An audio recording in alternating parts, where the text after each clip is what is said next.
का समय था और मनु ने स्वयं कहा, भूतम भव्यम भविष्यम च सर्वम वेदात् प्रसिद्ध्यति। अचिंत्य व्यक्त रूपाय निर्गुणाय गुणात्मने समस्त जगदाधार मूर्तये ब्रह्मणे नमः। गुरुर्ब्रह्मा गुरुर्विष्णु गुरुर्देवो महेश्वर गुरु साक्षात् परब्रह्म तस्मै श्री गुरवे नमः।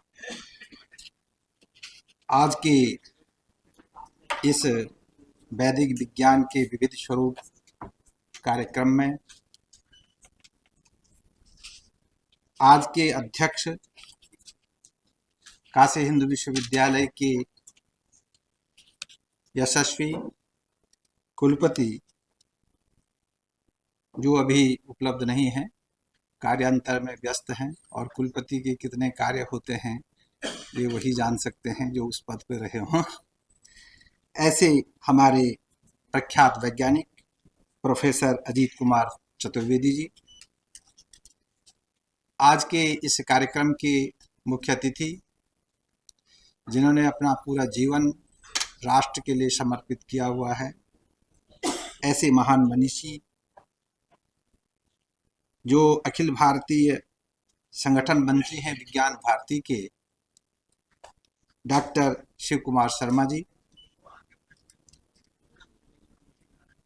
जो वेद के एक प्रख्यात विद्वान हैं और महर्षि सांदीपनि राष्ट्रीय वेद विद्या प्रतिष्ठान के इस समय उपाध्यक्ष हैं, और काशी हिंदू विश्वविद्यालय के वेद विभाग के निवर्तमान आचार्य हैं।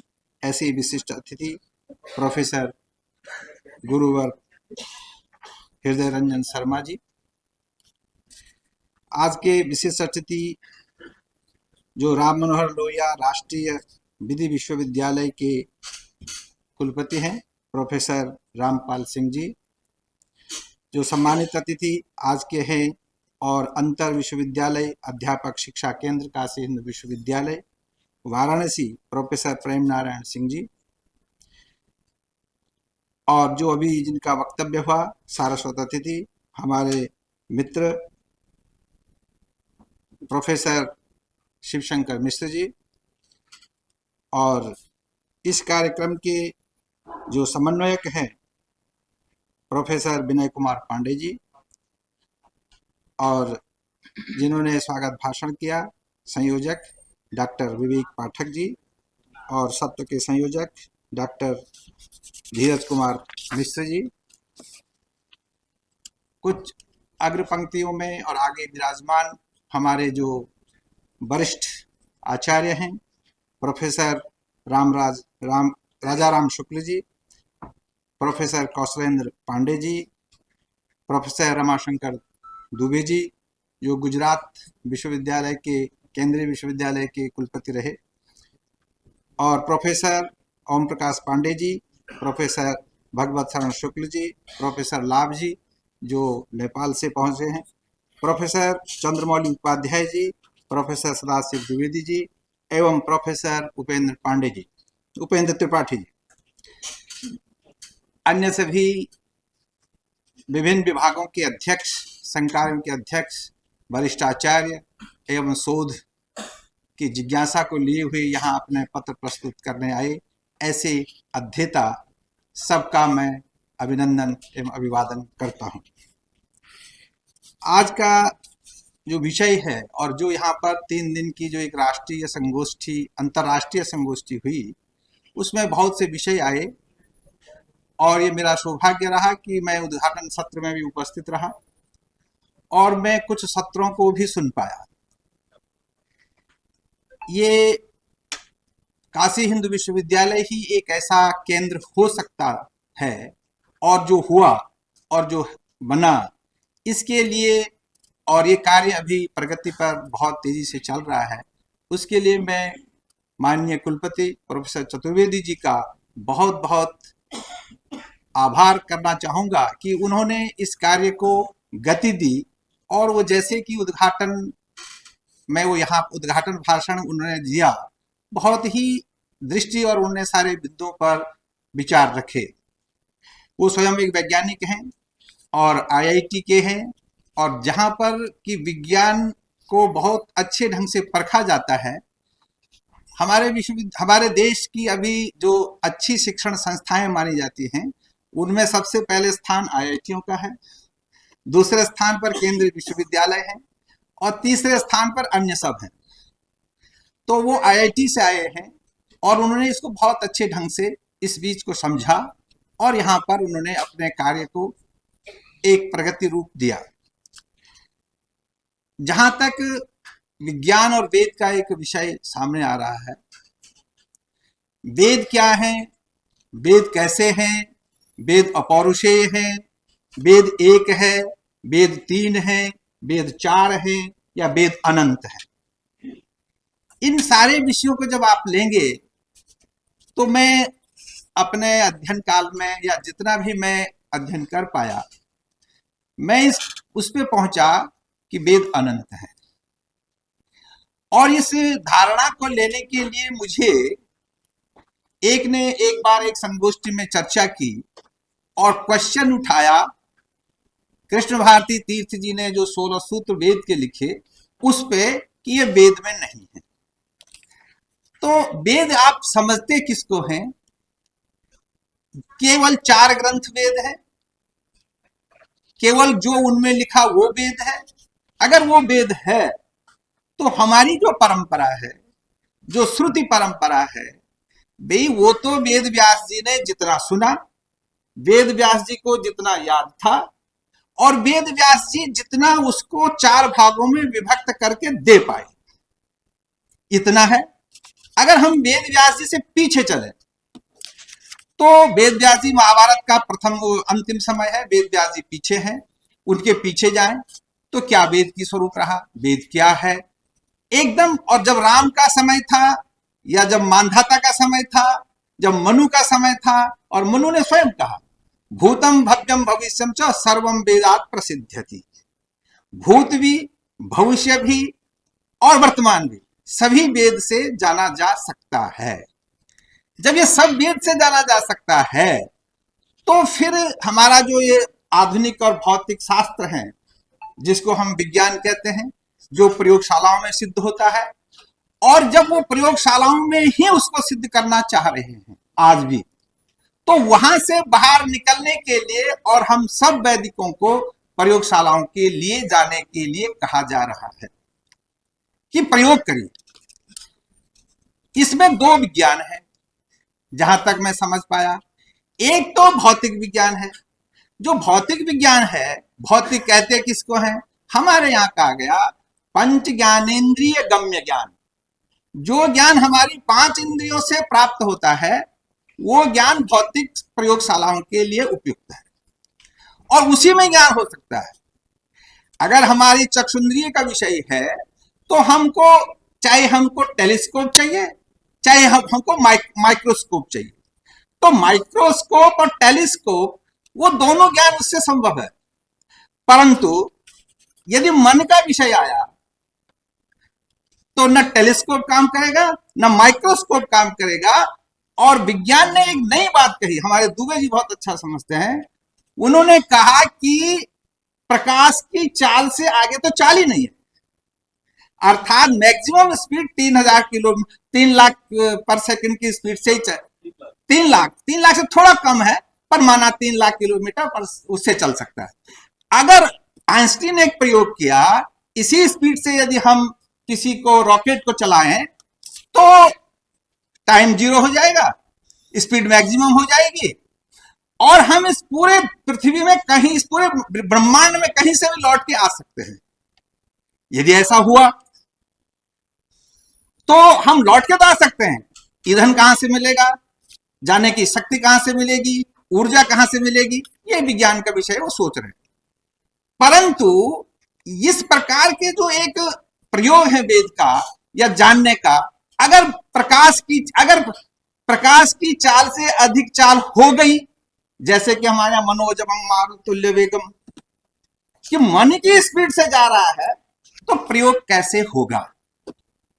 प्रयोग के लिए कौन सी प्रयोगशाला होगी, प्रयोग के लिए कौन सी लेबोरेटरी होगी, इस पर विचार करना नितांत आवश्यक है।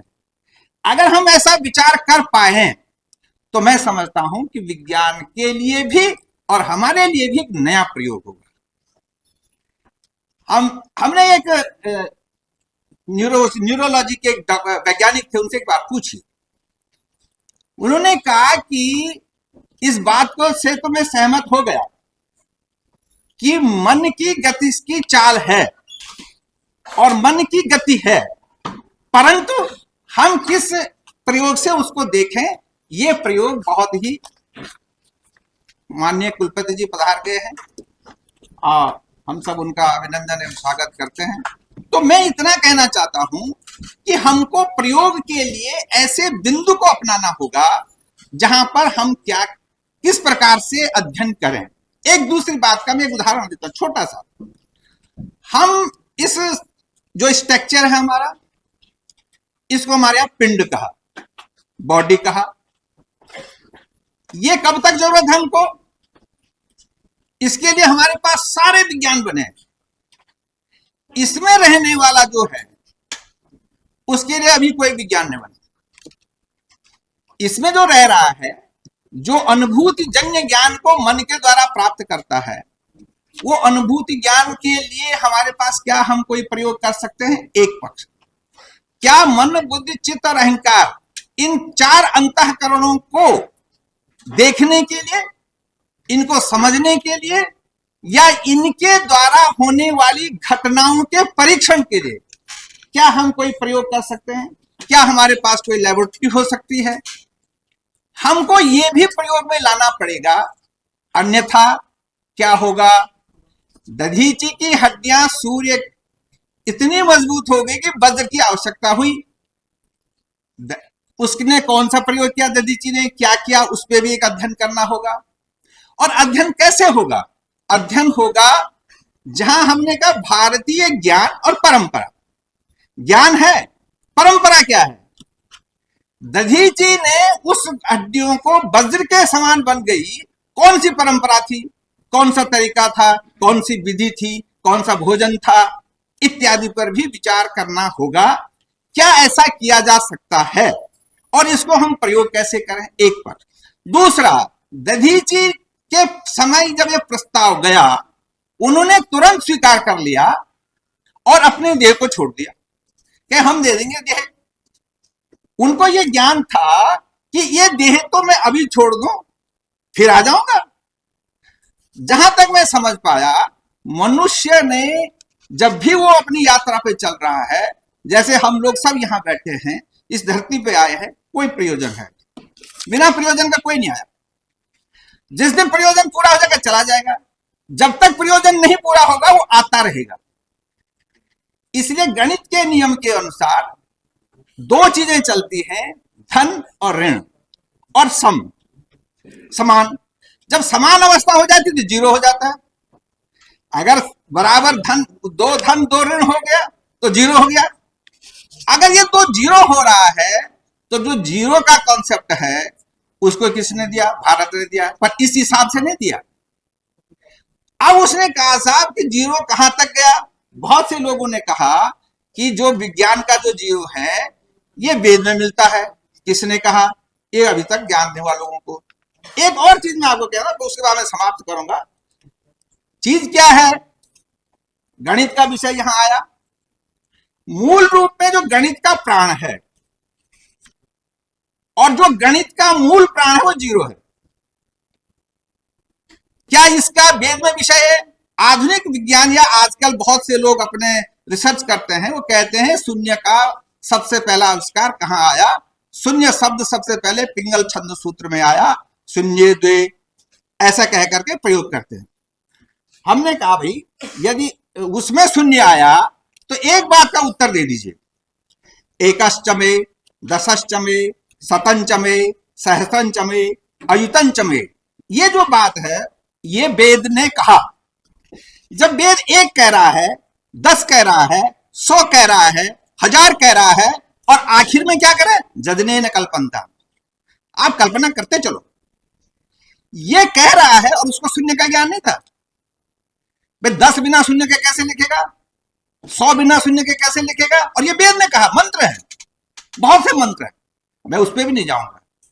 अब दूसरी बात है, वेद ने जब शून्य के लिए इतना विस्तृत कहा तो कहते हैं वेद में शून्य कहां लिखा है। इस प्रकार का एक नैरेटिव रिसर्च जो चल रही है उससे हमको बचना होगा। अब हम दूसरी बात कहते हैं कि वेद ने जब शून्य पे कहा तो जो गणित के लोग हैं, विज्ञान के लोग हैं, हमारे संस्कृत में शून्य जो दर्शन के लोग हैं, वो शून्य की उस अवस्था को जरूर जानते हैं। शून्य क्या है? अगर गणित वाले को कहें 0.00001 शून्य है, 0.0001 शून्य है, ये कल्पना करते चलो सुबह विद्यालय में आए 0.01 लिख करके शाम तक 0 लिखें, घर जाते वक्त 1 लगा दे, क्या शून्य हो गया? नहीं हुआ। हम शून्य लिख सकते हैं? नहीं। हम शून्य बोल सकते हैं? नहीं। हम शून्य सोच सकते हैं? नहीं। तो क्या है? तब उन्होंने कहा, भास्कराचार्य ने परिभाषा दी, न्यूनात न्यूनतरम प्रति गच्छति यह राशि अंते शून्यासनम भवति तदेव शून्यम। जो राशि छोटे से छोटे की ओर चल रही है और अंतिम में सबसे छोटे के पास पहुंच गई, उसको शून्य कहना चाहिए।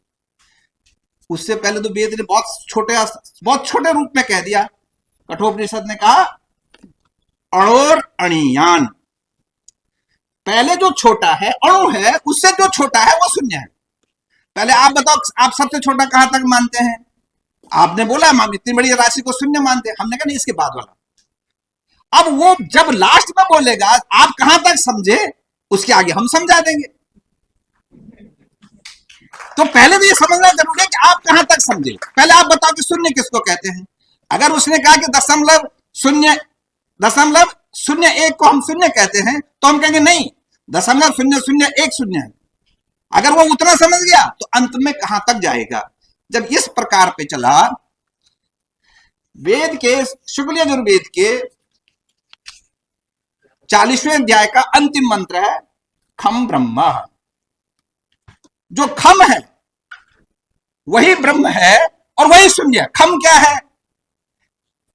खम भक्तम खम। विष्णुगुप्त ने कहा, उन्होंने कहा कि खम से अगर खम में भाग देंगे तो खम होगा। भास्कराचार्य ने कहा नहीं, अगर खम में खम से भाग देंगे तो खम नहीं होगा, अनिर्णित राशि होगी। और खम कब होगा? उन्हें कहा खम होगा ही नहीं। अगर हम किसी भी संख्या में खम से भाग दें, खम भक्तम खम, तो अगर शून्य से भाग देंगे तो अनिर्णित, वो अनंतो राशि, अनंत राशि होगी। मैं समझता हूं अंतिम में भास्कर ने यस्मिन् विकारे खरे कराशो कह करके एक ऐसी कल्पना, एक ऐसी बात बताई कि जो ब्रह्म को जानता है, जो उस लास्ट सत्ता को जानता है, वही शून्य को समझ सकता है और वही ब्रह्म है। तो इसीलिए जो गणित का जो मूल तत्व है, ब्रह्म तत्व, वो शून्य में है। अब जब ब्रह्म उसमें आ गया तो ईशावास्यमिदं सर्वम, ये सब में ईश का वास है, तो वो सब वो है। अतः फिर शुक्ल में क्या कहा? विद्याम अविद्याम च, विद्या भी है अविद्या भी, यस्तद वेदो भयम सह, अविद्या मृत्युम तीर्थवा, अविद्या से मृत्यु को पार करना है। अविद्या अमृतमश्नुते, और विद्या से अमृत तत्व को प्राप्त करना है। तो विद्या किसके लिए है? विद्या तो है अभौतिक शरीर के लिए, आत्मा के लिए। और अविद्या किसके लिए? शरीर के लिए। कि मरता कौन है? मरता तो शरीर है। इस शरीर को मरने से बचाना है, अविद्या चाहिए। और इस शरीर में जो बैठा हुआ है उसको अमरत्व तो चाहिए, कि उसको तो मोक्ष चाहिए, उसके लिए विद्या चाहिए। तो इसलिए उनका विद्याम अविद्याम च यस्तद वेदो भयम स अविद्या मृत्युम त्यक्त्वा विद्या अमृतमश्नुते। दूसरा एक उसी में अगला श्लोक है, अंधम तमम प्रविशन्ति यो विद्याम उपासते ततो भूया युवते तमो विद्यायामृता। इस श्लोक से आधुनिकों को भी और प्राचीनों को भी पूर्ण रूप से समझ में आ जाना चाहिए। इस श्लोक का सीधा अर्थ है कि जो व्यक्ति सुबह से शाम तक अविद्या की उपासना कर रहे हैं, पैसे कमाओ पैसे कमाओ पैसे कमाओ, वो सब क्या है? उसने कहा वो घोर अंधकार में जा रहे हैं। अविद्या की उपासना कर रहे हैं तो घोरतम अंधकार में जा रहे हैं। दूसरी पंक्ति का अर्थ है कि यदि जो सुबह से शाम तक मात्र विद्या का चिंतन कर रहे हैं, आध्यात्म का चिंतन कर रहे हैं, वो कह रहे हैं वो उससे भी ज्यादा गहनतम अंधकार में जा रहे हैं। अब क्या अर्थ हुआ? एक है, दोनों दोनों गहनतम अंधकार में जा रहे हैं। तो वेद क्या कहना चाह रहे हैं? वेद कह रहा है पहले अविद्या को जानो, और अविद्या को जब जान जाओगे तभी विद्या को जान पाओगे। पहले शरीर को जानो तब आत्मा को जान जाओगे। आत्मा कहां रहती है? शरीर में रहती है। और ज्ञान कहां रहता है? आत्मा में रहता है। तो ये जो भाव है, इस भाव से भी हमको, हम किन चीजों का कैसे प्रयोग करें। सारी वस्तुएं प्राचीन ज्ञान की या वेद ज्ञान की सभी वस्तुएं आपके प्रयोगशाला में जाने में असमर्थ हैं, परंतु अविद्या की सारी वस्तुएं प्रयोगशाला में चली जाएंगी और विद्या की प्रयोग वस्तु ये शरीर है। तो इसलिए इन सारी चीजों को देखने की दृष्टि से मैं अपनी वाणी को विराम करता हूं। और जयतु भारतम, जयतु संस्कृतम।